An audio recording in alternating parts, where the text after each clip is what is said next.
मिर्जापुर का तीसरा सीजन आ गया है।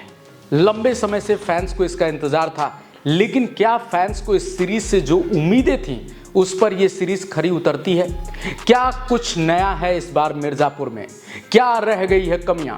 पूरा रिव्यू बताएंगे आपको इस वीडियो में। तो अगर आप मिर्जापुर देखने का मन बना रहे हैं तो पहले इस रिव्यू को जरूर देख लीजिए। चलिए रिव्यू शुरू करते हैं।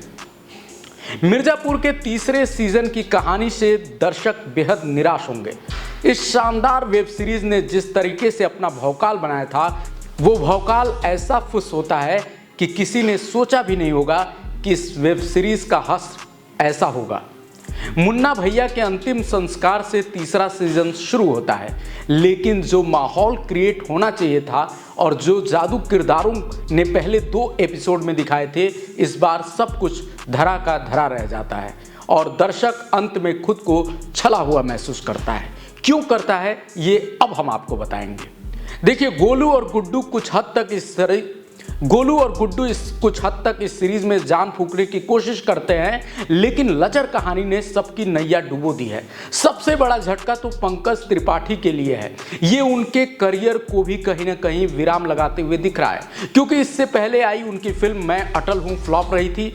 फिर नेटफ्लिक्स पे एक फिल्म आई थी मर्डर मुबारक, उसने उनके करियर को कचरा कर दिया था। और अब मिर्जापुर से ऐसा लग रहा है कि उनका करियर कहीं यहाँ जाके ठहर न जाए, क्योंकि पंकज त्रिपाठी एक ऐसे एक्टर हैं जिनसे काफ़ी ज़्यादा उम्मीद, लेकिन मिर्जापुर उस किरदार पे झटका लगाता है।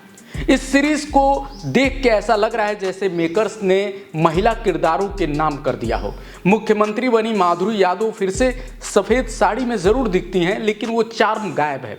पिछले एपिसोड वाली बात उनमें नहीं है, न तो तेवर है न वो क्रश है जिसके लिए लड़के दीवाने हो गए थे। डिम्पी इस बार कुछ भी खास नहीं कर पाई हैं। शबनम की अपनी अलग दुकान जरूर सजी है, लेकिन फीकी है।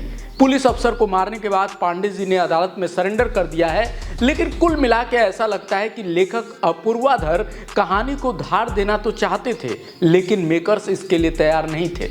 और लगता है जैसे बजट में कटौती करके इसे सिर्फ मिर्जापुर के नाम पर पूरी सीरीज को चलाने की कोशिश हुई है।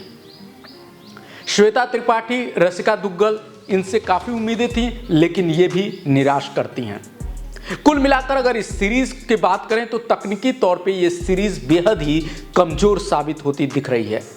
इस सीरीज को देखने के लिए समय तो चाहिए ही, धैर्य भी खूब चाहिए। साथ ही एक और हिदायत देते चलूं, अगर आप मिर्जापुर वाले आकर्षण में रहकर इसे देखेंगे तो आप बहुत ज़्यादा निराश होंगे। सिर्फ मनोरंजन के लिए इसे देखेंगे तो आप एक बार इस सीरीज को देख सकते हैं, लेकिन मैं तो इस सीरीज़ को 5 में सिर्फ 2 स्टार दूंगा, क्योंकि मुझे न कहानी, न इसका ट्रीटमेंट, न किरदार कुछ भी ऐसा नहीं लगा जो मिर्जापुर के लिए, जो मिर्जापुर ने कद बनाया था वैसा हो। तो इस रिव्यू में सिर्फ इतना ही। मिलते हैं किसी और रिव्यू के साथ जल्द ही। देखते रहिए लाइव यूपी न्यूज़ 24। नमस्कार।